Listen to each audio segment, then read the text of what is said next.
Joined today by Colonel Douglas Macgregor, and I appreciate him coming on. I want to get down to the truth about what's going on with Ukraine, Putin, this war that we've all been roped into. I believe the mainstream media is misleading Americans with propaganda in order to justify the use of our tax dollars and the military-industrial complex. So thank you, sir, so much for coming on today. Sure, absolutely.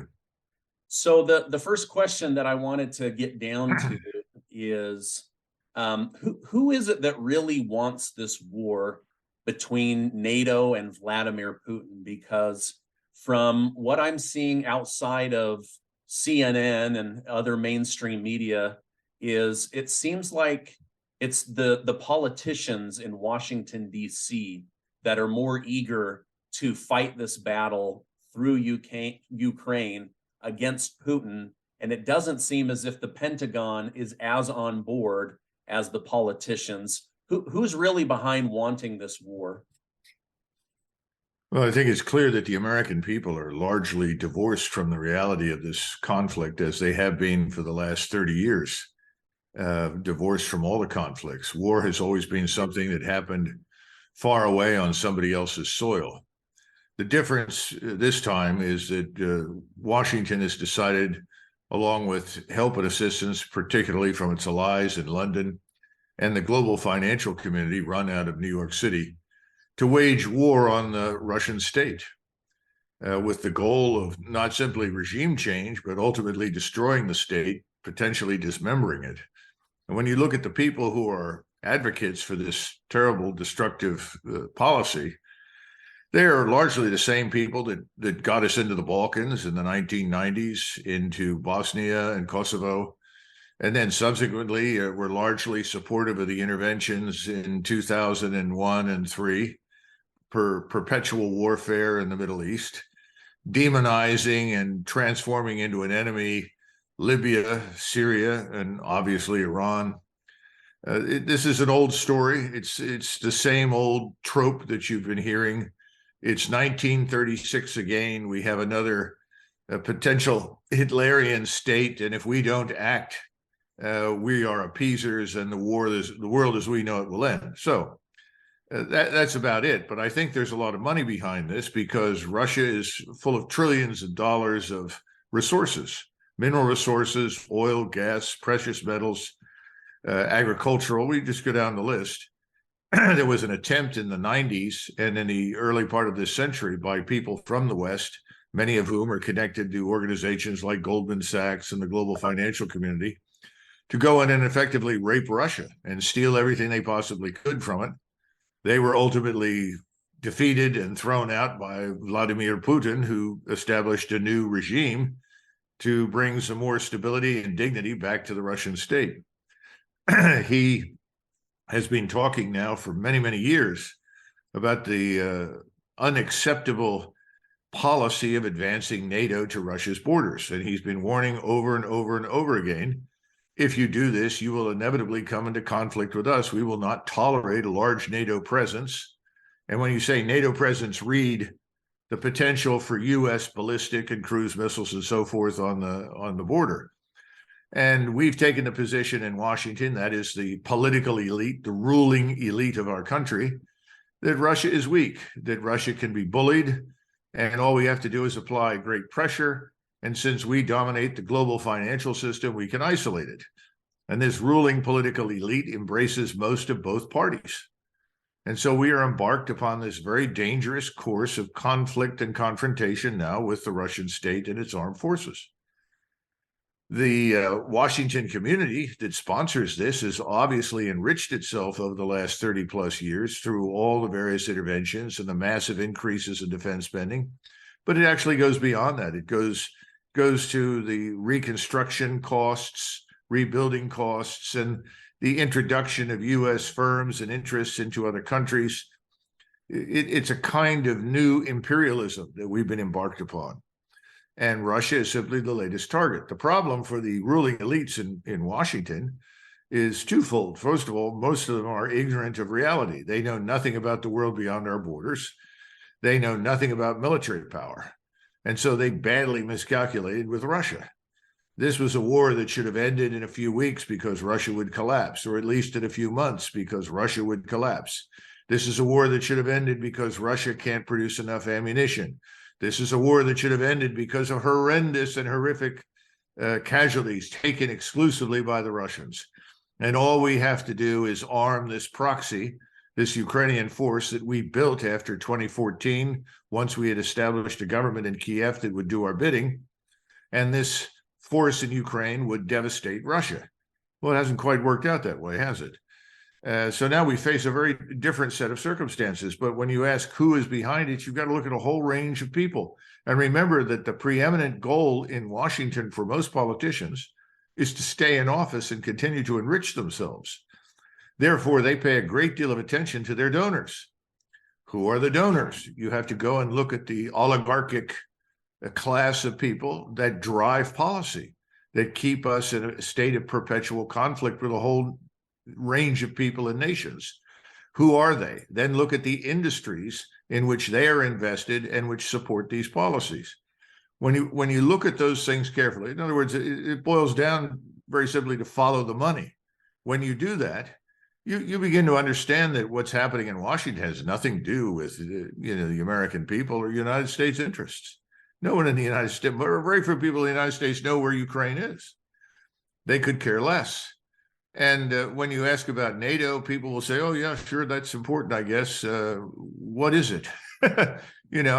This is the problem with just about everything, I think, that's been happening in the United States since the end of the Second World War. Most Americans aren't terribly interested on what goes on beyond the borders of their own country. I mean, frankly, most of what happens around the world on any given day doesn't make much difference to us.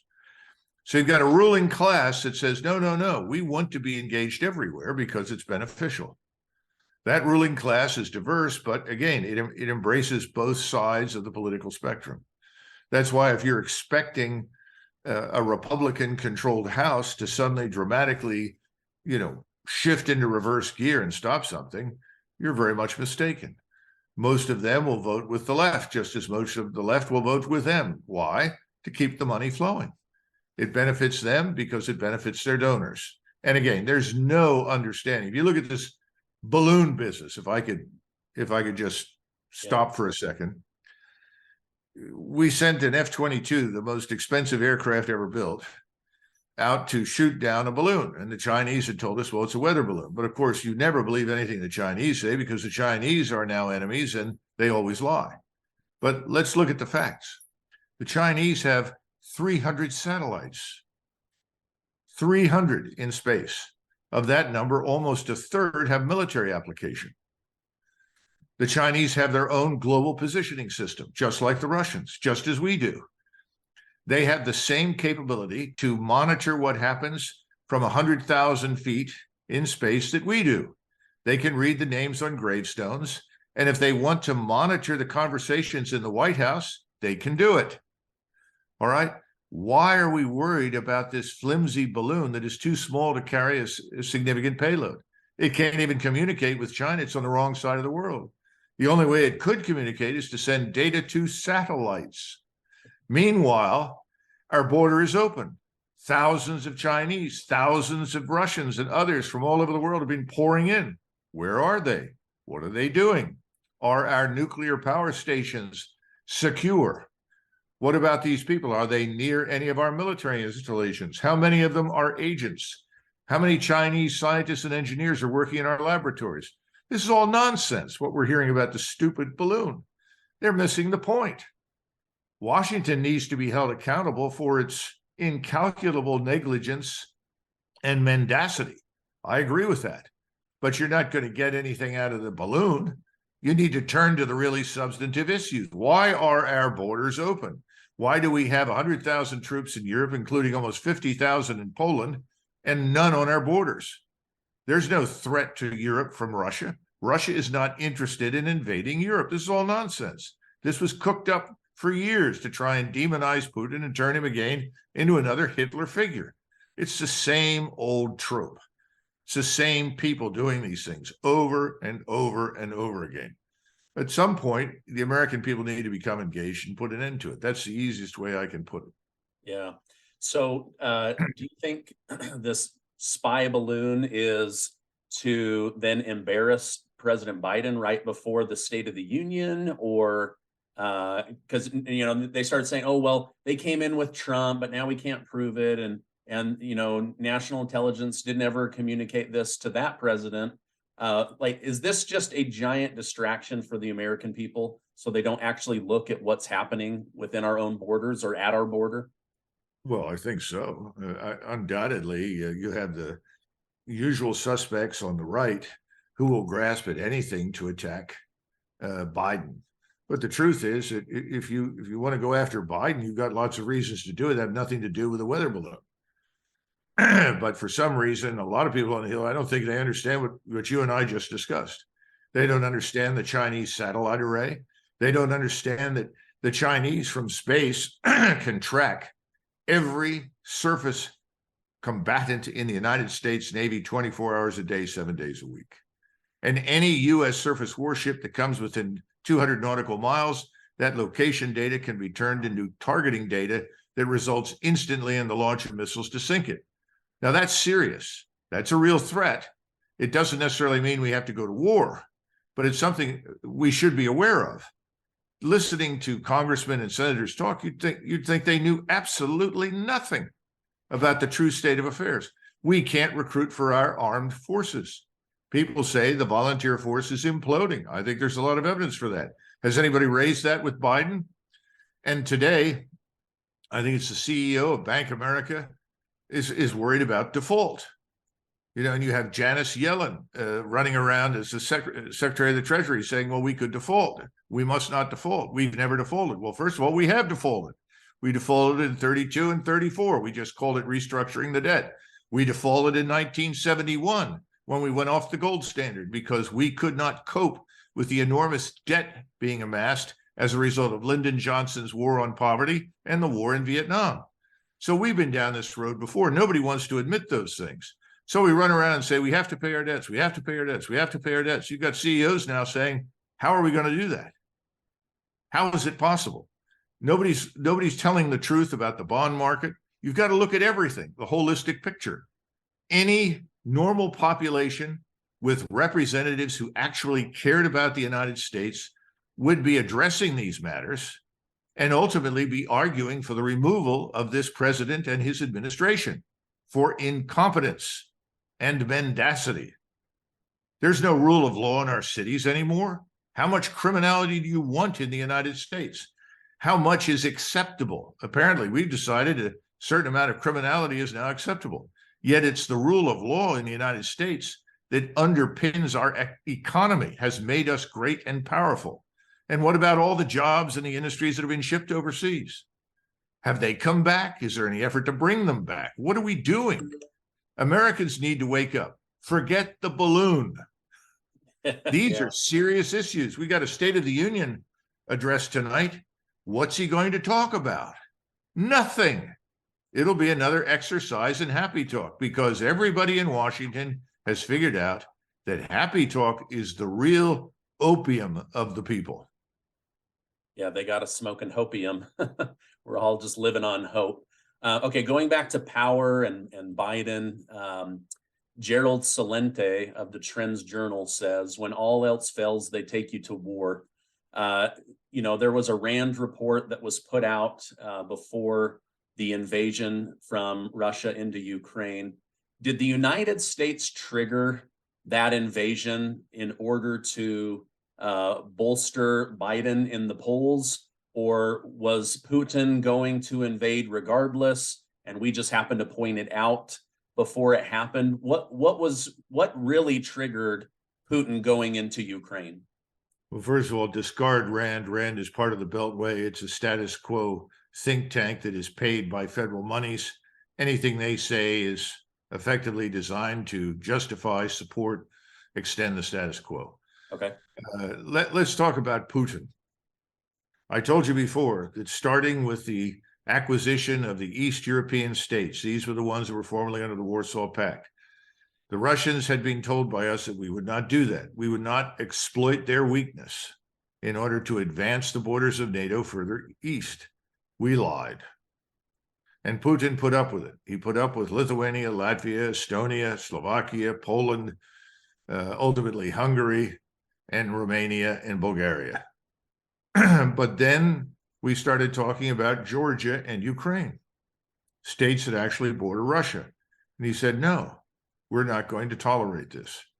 And he told us that if we insisted upon this, they would take action to secure their borders. Now, understand that in Ukraine, we spent a lot of money over the last 10 years. You got to go back to 2014 and look at the coup that brings to power a government that was not duly elected. That government was picked, cultivated, developed, and ultimately led by people from Washington. Victoria Nuland is the most, well-known figure, but she's hardly the only one. And working together with people in the State Department and the same individuals that I mentioned before who were part of the interventions in the Balkans and Iraq and Afghanistan and Libya and so forth, all of those people are part of this cabal bringing this war to fruition. Now, in truth, as I said before, they miscalculated. I don't think they believed, frankly speaking, that Putin was going to do what he did. Even in December of 2021, when he said, look, I'm willing to talk, but there's certain things you cannot do. We will not accept Ukrainian membership. Ukraine can become neutral. We can talk about that. But I will not tolerate a NATO membership for Ukraine. It poses a threat to us. And of course, we said, oh, well, that's ridiculous. We don't threaten Russia. Well, if you look at Ukraine now, you look at the force we built, you look at all the biolabs we've established in that place, which I think is another issue that deserves closer scrutiny than it's gotten. You begin to say, well, if we had no malicious intent, why were we doing the things we were doing? Why were we building them up? Why were we cultivating the hatred and hostility for Russia? And where did this man Zelensky come from? Remember, Zelensky was an unknown comedian of questionable value who shows up out of nowhere and he becomes the head of state. And remember, he ran on a platform that told the Ukrainians, we want peace with Russia. We have to find a way forward that's peaceful. He was elected overwhelmingly on that platform. Wow. Then he did a 180 and turned into the most, vicious Russian hater and warlike individual they've ever had. The funny thing about Zelensky is that when he was elected, he could not speak a word of Ukrainian. Oh, wow. He grew up speaking only Russian. That was an embarrassment to our State Department, as I learned when I spent some time there. And they worked hard for several months to bring him up to speed. It's not that Ukrainian and Russian are so different that in a few months one can't master the other. But nevertheless, stop and think about that. But he had a huge, huge support from the Ukrainian people, which tells you the masses of Ukrainians want nothing to do with the war against Russia. But this was then brought on. And I think what happened is that the so-called neocon globalists in the Beltway, who are all the various think tanks, thought that Russia could be bullied. And they kept saying, oh, they won't do anything. Putin won't do anything. I was interviewed by Dmitry Simes in January of last year. And I was asked point blank, do you think Russia will go in? I said, absolutely. This is a huge danger to Russian national security. They're not going to sit there. The reason they went into Crimea was not just because historically it had been Russian.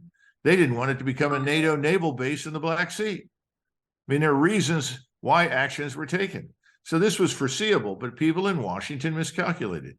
And then when Putin went in and essentially moved very carefully and cautiously with a goal of minimizing destruction of human life and property, because he did not want a war with the Ukrainian people, everyone said, oh, well, look at him. Look at the Russians. They're incompetent.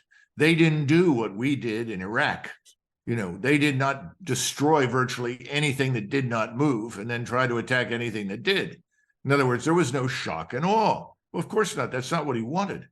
And it took several months for him, sadly, and his colleagues in Moscow to figure out there's nobody to talk to.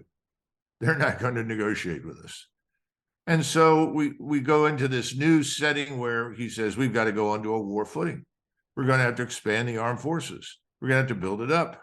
And then we're going to have to go into an economy of force mode for months until we're ready to strike back. Well, that's what's happened. And the sad part is that all of it was avoidable. It was never necessary. And remember that Mr. Burns, who is the former ambassador to the Soviet or Russia under, I guess, Obama, he was the one that wrote the memorandum that said no means niet, or niet means no. In other words, don't expand any further, don't go into Ukraine. And subsequently, he was sent within the last few months to try and hammer out a deal. And that's understandable why he would. Ukraine is falling apart. They are the ones who've taken horrific casualties. They are now dragging 16-year-old boys into the armed forces at gunpoint. They are still taking heavy casualties, and 75% of their casualties have been from artillery systems, strike systems such as rocket artillery, missiles, aviation, and artillery, all of those together, 75% of their casualties. And they can't protect themselves. They don't have the air defense. They don't have the expertise.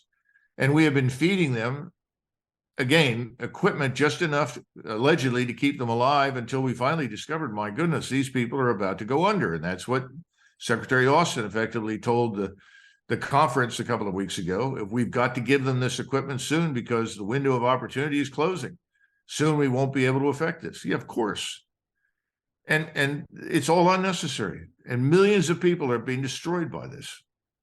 Yeah, it's been very interesting to watch the mainstream media because I cover the news. And so I have to at least see what they're doing, but then get these underground reports from you and from other people, Scott Ritter and others, and really see what's going on. I remember early in the war, I said to my YouTube community, I have no military background, but it seems like Putin is slow walking this invasion in order to get people to flee so that he's not causing mass casualty. And yet the mainstream media perceive that as Putin's weak, but he's also crazy. He's lost his mind. He's this new Hitler. And we were totally being fed a bunch of BS.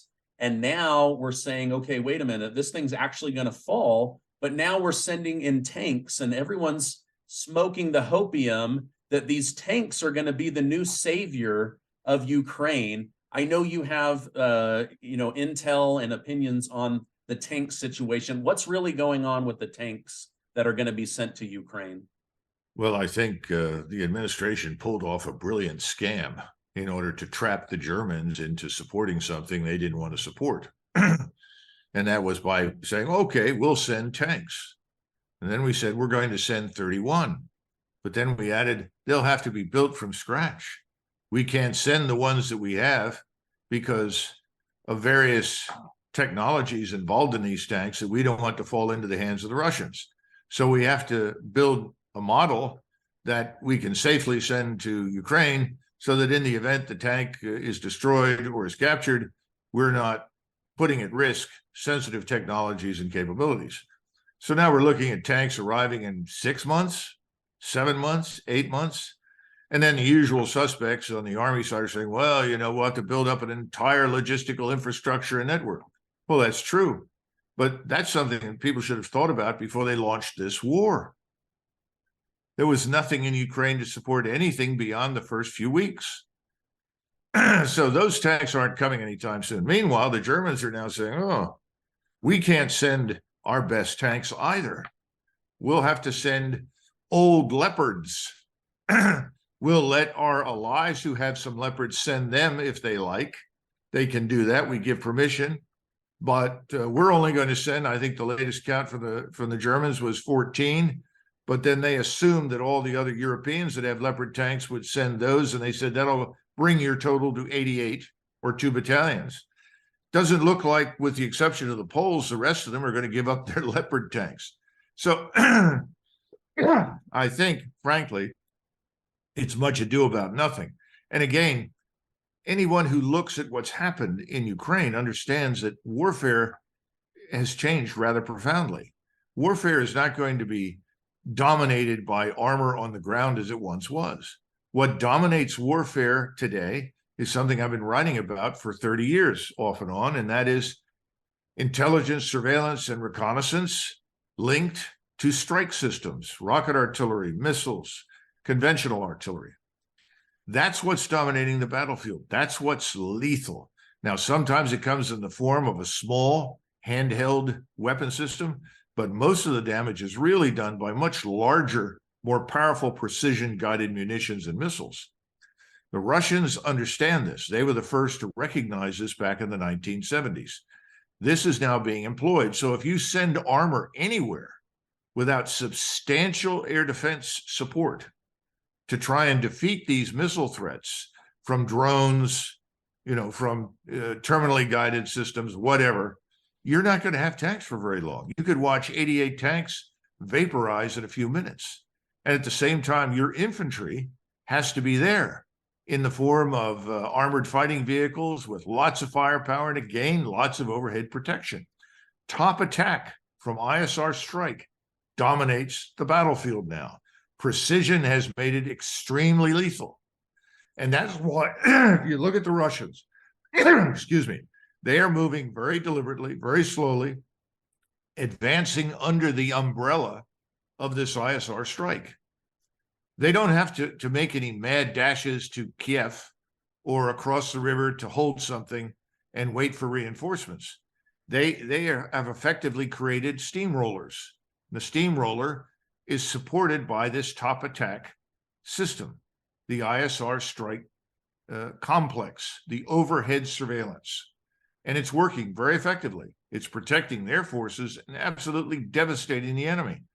And then as they need to, they move forward their armored force on the ground and their direct fire capabilities with the infantry and the armor, and they annihilate whatever is left after they've disrupted, disintegrated, atomized, do whatever words you want, the front. That front in southern Ukraine is crumbling. It's falling apart. It's almost completely destroyed at this point. And how many casualties the Ukrainians have had is anybody's guess. I've heard from 157,000 dead up to over 200,000 dead. I've heard 400,000 casualties. I've heard 500,000 casualties. No one is telling the truth in the West. The only way you can find these things out is by talking to people on the ground. Ukrainians, Russians, and Poles are very helpful, and they will tell you the truth. And the American people haven't been told the truth, and they don't understand that we are not in a position to go to war with anyone today. We're not. We don't have munitions factories, armaments factories turning out equipment 24 hours a day, 7 days a week. The Russians do. Their factories are humming. There's no shortage of anything. In fact, what they've done recently, according to the most recent reports I've seen, is that they've walked back from some of the major overhead strikes. They have the capacity to fire 60,000 rounds a day, including rockets and missiles at the Ukrainians. 60,000 rounds. But they've been walking that back, and the Ukrainians who are watching this, and the Poles and others are saying the Russians are husbanding these for the coming offensive. And this offensive is coming. There are 700,000 troops all the way around Ukraine. Of that number, probably 250 to 300,000 are combat forces. In other words, the people that actually go forward and kill the enemy. They're going to move. And when they move, this steamroller will go forward as I've described. And they will annihilate what is left. And it doesn't make any difference what you send to the Ukrainians. They can't be trained fast enough. There are not enough of them left anymore that can do anything. If you're starting to drag 16-year-old boys off the street, away from their families, into uniform, what kind of a situation do you think you confront? It's terrible. And it's not necessary. We've done this to the Ukrainians. This nation is almost destroyed. There are between 18 and 22 million Ukrainians left in the territory that Zelensky and his friends in Kyiv control. More than 10 million have left the country. 4 million are Russians living under Russian administration and are quite happy about it in the East. And then you have the casualties. And then you have 2 million that were already in the West working in the EU and Great Britain. And the sum at the beginning was never more than about 37.4 million. So this whole thing is a catastrophe. We're killing the Ukrainian nation. We're killing the Ukrainian state. And this is not something that was inevitable. But we were not willing to consider neutrality for Ukraine. Yeah. And yet we have decades of experience with neutrality in Austria that worked very well. When Austria finally secured neutrality, Eisenhower, who then was president, was greatly relieved. He kept saying, we don't have the forces to protect all these countries. Let's make as many of them neutral as possible. He wanted to neutralize Poland. He wanted to neutralize many of these states that are now part of NATO. He said, we can't defend them. We can't defend them now, Stephen. We can't. Yeah. Final question. I know how busy you are. Thank you. This has been, I've learned at least a dozen new things. And I read a lot. So thank you for your wisdom. Is Washington, D.C. and NATO going to pull us into World War III? Are they going to trigger Belarus teaming up with Putin and coming in from the north? Are we going to be pushing Poland and Germany in? Or is this thing going to find resolution once Ukraine can no longer sustain itself and the money stops pouring in? Where do you see this going at this moment? Well, the senior military leaders in the Pentagon know that we are not prepared for a military confrontation with Russia in Eastern Europe. They understand that. Remember, we are predominantly an aerospace and maritime power. We're prepared to defeat anyone who threatens the United States. Ideally, we'd like to meet our enemies somewhere in the mid-Atlantic or in the mid-Pacific, not on the Eurasian continent. Our army is pitifully small and pitifully incapable for what we would want it to do. It needs to be larger and more capable, but we've been destroying the armed forces now for a long time with all sorts of terrible policies that undermine discipline, cohesion, and destroy good leadership. So I think that we can avoid this confrontation. And I think there's a predisposition to do that. I think the amateurs in the White House recognize privately that they're in a lot of trouble. They've pushed this too far. And they're going to be embarrassed badly as they watch the steamroller eliminate what's left of the Ukrainian armed forces. Whether or not we at that point will step forward and admit, look, you're successful, you're victorious, we recognize that. We're prepared for some solution that guarantees neutrality for Ukraine, I don't know. If there's one thing politicians in Washington are loath to do, it's to admit that they're wrong, that they made a mistake. Nobody does that. But let's be frank, we've made a very serious mistake. And this is destroying NATO. This is the other truth that hides behind the facade of NATO is more united than ever. Well, got news for you. No. Behind the scenes, lots of the people in Europe are asking the same question you are. What have we gotten ourselves into? I mean, NATO was founded as a defensive alliance. Nobody signed up for war with Russia. Oh, sure, you have, I think, dangerous, unbalanced people in places like Warsaw and Vilnius that talk about that. But ultimately, the majority of the population, the majority of the leaders inside NATO, they don't want to go to war with Russia. And they're no more ready for it than we are. They would like to see an end to this. We don't want it to end on terms that don't favor us. And we think the only thing that favors us is the destruction of Russia. It's humiliation. Well, that's absurd. Ultimately, everyone wants to get back to normalcy. We should want to get back to normalcy too, and wash our hands of these bad policies.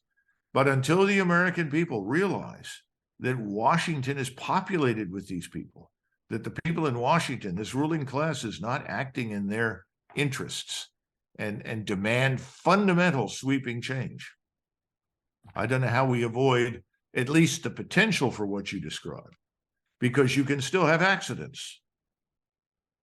Yeah. Thank you so much for taking time out of your day to share this understanding, this wisdom, this information. You've got a brilliant military mind. I know you've written many books. You have one that came out recently. What is the name of that title? And I'll make sure to put a link below so people can look at that. Yeah, Margin of Victory. And I think a lot of people would find it interesting because it traces the emergence of what we've been discussing, this new form of warfare, the links between space-based surveillance, reconnaissance, intelligence, and systems on the ground that are destructive and precise. And that's the way of war in the future. So adding 500 or 1,000 tanks is not the answer. We're still going to have tanks. We're going to have lots of things that we've had in the past in the future, not as many of them. There'll be different organizations, different designs, and that's what Americans have to understand. We continue to cling to the old World War II model. That's not the future. Okay, great. Thank you so much, Colonel Macgregor, for your time and also for your service to our country. Have a great rest of your day. Same to you, my friend. Thanks. Bye-bye.